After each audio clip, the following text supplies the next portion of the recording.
Good afternoon. Hope all is well with you. Welcome back to another episode as we continue to dive into teaching that really transforms your life and helps you to get to your God-given potential.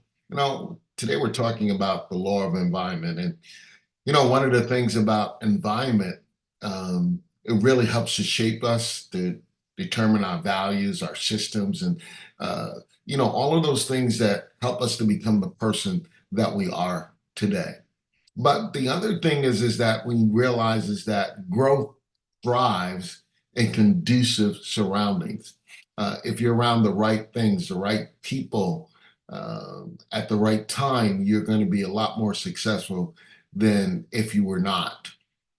You also have to learn this: you are not a victim. There's so many people that have a victim mentality that they think because of how they grew up or certain things that happened to them during childhood that somehow that they're never going to be able to get to their goals or their dreams or their vision.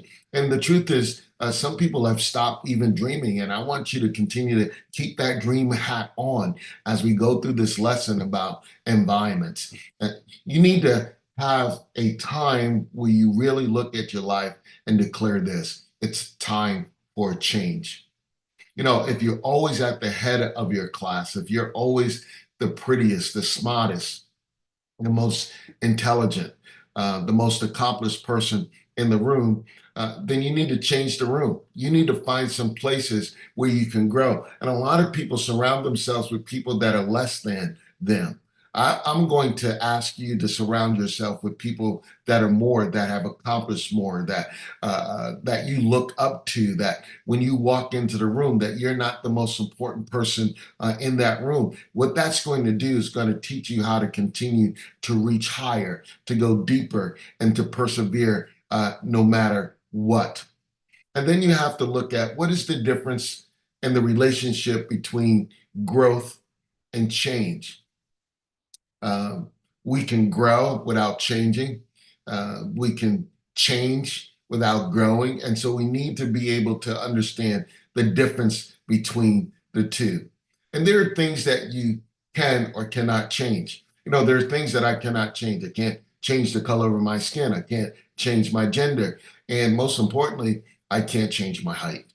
When I was 13, I was 5'10". I was the center on my basketball team, and I knew that I was going to be over 6 feet tall. Well, the truth is, I never grew. I've stayed the same height all those years. And so even though I desire to change my height, I can't do it. So don't focus on the things that you can't change. Focus on the things that you can change. And then look at what is the real impact circumstances that you usually have on your ability to change. What are the real impacts? What are the circumstances that have a real ability to help you to change? And so we're going to look at those things as well. Number one, you need to assess your current environment. What are the things that motivate you? What are the things that challenge you? What's your current environment look like today? What music lifts you up? Uh, what ideas move me today? What experiences gives me energy? When I think about those times that I was really inspired to do things. My friends are so important to my environment. Who encourages me? My recreation. What am I doing? My wife and I, you've heard this several times. We moved to Florida, and so we play pickleball, and we found a community there. And so we love doing that. Find something that you love. Those people that you're hanging around with are so vitally important to your growth and really helps to set the atmosphere for your environment. Which spiritual exercises strengthens you? Is it feeding the poor? Is it helping little old ladies across the street? Is it being a part of a small group? You have to find something that inspires you. And then what dreams inspire you as well? Are you still dreaming? I tell people, don't ever stop dreaming. I don't care how old you are. I don't care how young you are. You need to keep on dreaming, because in your dreams, that's where hope is found. Never give up on your dream. Never give up on your hope. Never give up on your desire. Keep on dreaming. Then, what family members care for you? Your home life. Is it a place of peace? I tell my wife every year, she used to ask me this question every year: Steve, what do you want for Christmas? What do you want for Christmas? And I would come back with the same answer every time. And I would say, I just want peace. I want contentment. See, your home environment will really shape your attitude, and your attitude will determine your altitude. And so your home life becomes crucial in order to get to that next place in your evolution, your destination, your destiny. And then memories. What makes you smile? When I think about, this past year, my granddaughters and my kids came and visit, and those kids make me smile a lot. My daughter said to me, Dad, you're at the age where we're all at, not just for me, but all of us, where we should be making memories. It's not about money, it's about making memories. And then what are the books that I'm reading? See, because books can inspire you, books can tell you what's possible, books can say, this person went from point A to be. This person had nothing, and they changed and they tweaked their environment, they tweaked their atmosphere, and look at what they're doing now. Be responsible for your own change. Don't blame other people. You be responsible. Change yourself and your environment. Number one, if you change yourself but not your environment, growth will be slow and difficult. Number two, if you change your environment but not yourself, growth will be slow and less difficult. Change your environment and yourself, and growth will be faster and you will be more successful. Be able to do that. Begin to understand how important it is for you to grow by changing your environment. Understand this: most people are not interested in actually growing. I know a lot of people who just don't want to grow. They won't put in the time, they won't put in their talent, they won't put in their treasure. You have to invest in yourself if you're going to grow. What nourishes you? What keeps you alive? What sustains you? You must consider your environment and ask those questions.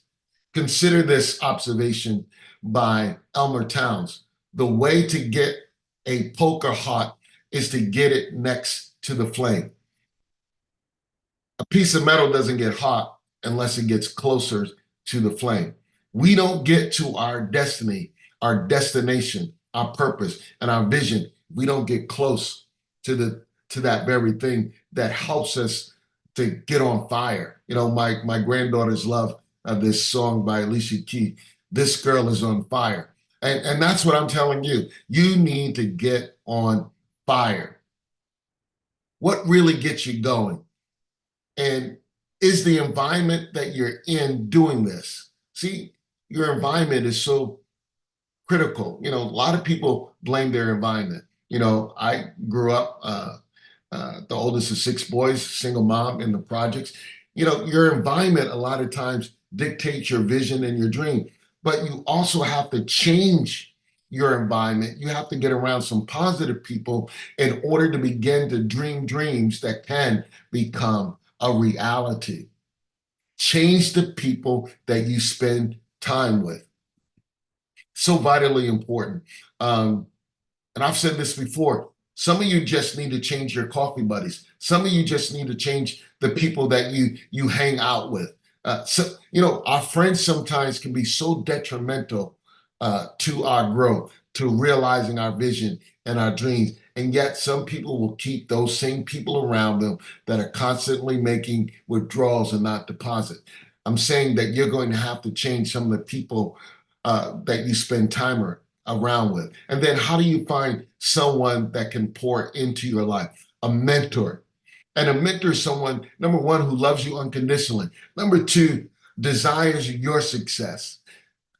Three, they're mature. Four, they ask agreed upon questions that you guys come together and formulate a strategy for your growth. and helps you when you need help. A lot of times, friends don't necessarily provide that type of resource or give you that type of access into your lives to hold you accountable because there's no one that's holding them accountable. And then when you get into this new environment of new friends, new atmosphere, new places, challenge yourself in this new environment. Make your goals public. Tell people you're here to do a certain thing. You're here to fulfill a certain vision. And there's so many people who won't make their goals public. Why? Because they're afraid of failure. They're afraid that someone's going to hold them accountable. They're afraid that somehow that if they don't succeed, people are going to ridicule them. Look, I make goals all the time. I'm imploring you to find someone. Maybe it's not public. Maybe it's a person, a friend, or a mentor who can hold you accountable to your very dream and your very destiny. And then set a deadline on your goals. Don't let it be the ever, maybe in 5 years I'm going to do this, or maybe in 10 years I'm going to do that.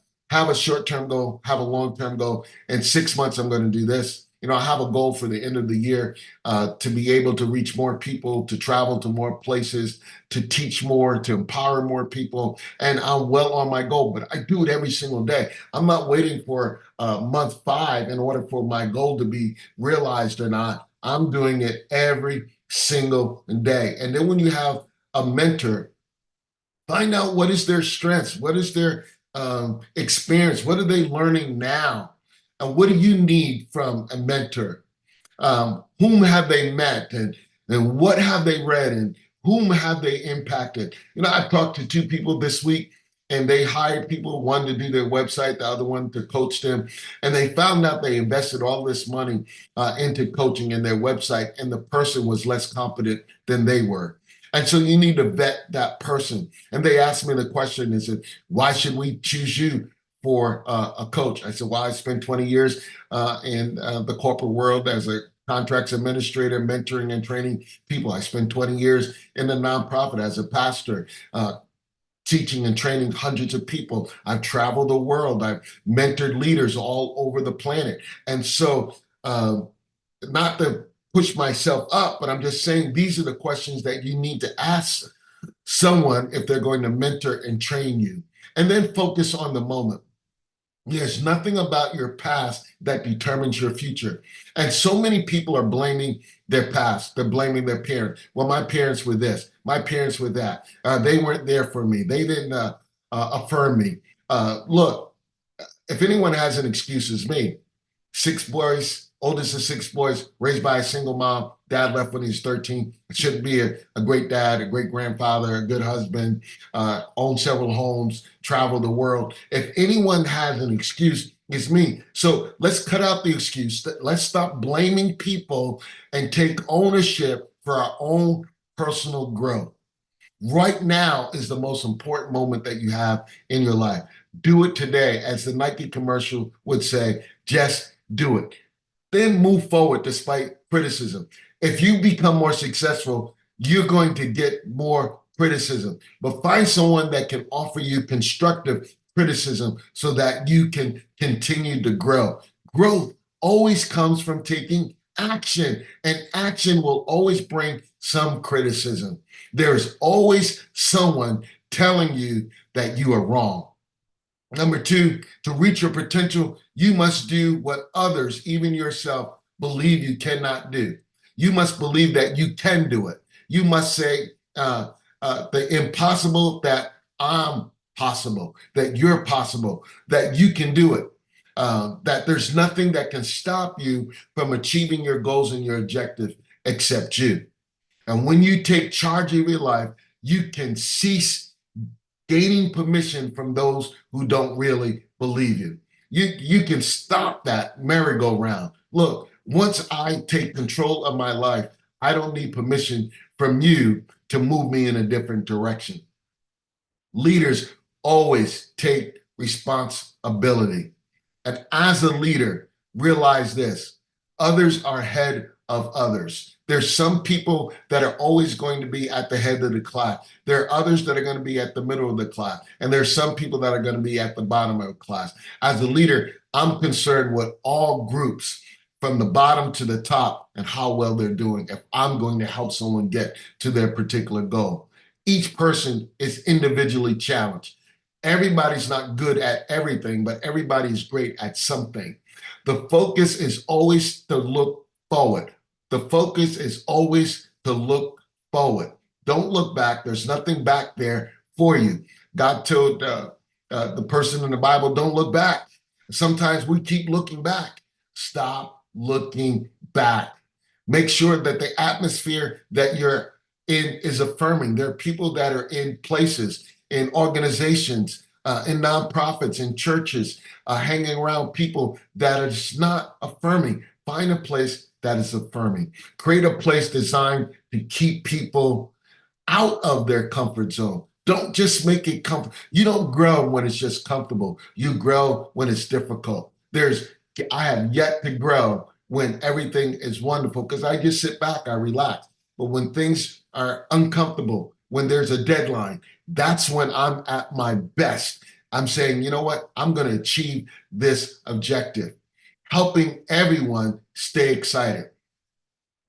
If I'm creating an atmosphere for growth, I want to make sure everyone's excited. Look, I'm a firm believer that no one has the right to bore another person. If someone's boring and it's not exciting, find a different atmosphere to hang out in. Remember that failure is not your enemy. We all fail. We all have sad stories to tell. I can tell my sad story. You can tell your sad story. But if we concentrate on failure, we'll never, ever embrace success and then keep others growing. Not only you, but others. That's why it's so important to pour into other people. As I'm pouring into you, someone's pouring into me. As I'm pouring into you, you need to pour into others. Don't just keep information to yourself. Don't just keep growth strategies to yourself. Take the time and pour into other places. And then find a place where change is desired. You know, there are places that people don't want to change. I'll give you this real quick story. I had a friend, she was going to this church, and her mission, she said to me, was to change the pastor and the vision of the church. And I told her she was wasting her time. She said, no, God told her to do this. And yet, after 5 years, nothing changed. She ended up leaving. Guess what she ended up doing? She wasted 5 years of her life. So you have to go to a place where change is desired. Don't try to change places, change a place that are stuck or it already understands where they're going. Growth must be modeled and expected. So I try to model growth as a leader. I want other people to recognize that I'm growing, that I'm taking the time to pour in myself so that I can pour into others as well. You need to find the right soil in order to grow. Sometimes we're in the wrong place. Like that lady, she was in the wrong place for 5 years. She never grew. She was just looking to change someone who didn't want to change and didn't feel the need to change. You must find the right soil. And then you need to find the right air to breathe. What do I mean by that? By being in the right atmosphere, by being in the right environment that helps you to grow. Plants grow a certain way. Some need direct sunlight, and some need indirect sunlight. Some need a lot of water, some need a little bit of water. You must find the right place to breathe so that you can grow, and then the right climate to live in. What is sustaining you? What is helping you? What is pushing you? What is enlightening you? What is opening up your eyes and your hearing and your vision and your speech? So that you'll be not only be impacted, but you'll be impactful as well. And that only comes when we've been changed from the inside out. Look, your environment is so important. We've all been there. We've all been in bad environments before. We've been around the wrong people. We've been around people that when we leave their presence, we feel depressed. I'm saying it's a time for a change. Some of you are going to have to change your coffee buddy. Some of you are going to have to leave the organization, maybe the organization that you grew up with. Some of you are going to have to change your job. Some of you are going to have to change your approach to your vision and your dream in order to realize your destiny. Look, I've been there, I've done that, and I'm a living proof that if you change your environment, if you change the people that are around you, you'll begin to realize that the vision and the dreams that are in you are not just daydreams. They're not just something that you stumbled upon, but they actually are keys to your destiny and your purpose. Your best days are ahead of you. I'm rooting for you. I'm believing for you. And if you ever need someone to encourage you, I'm here. Give me a call. I'll be willing to do whatever it takes to get you to your next level. Thank you.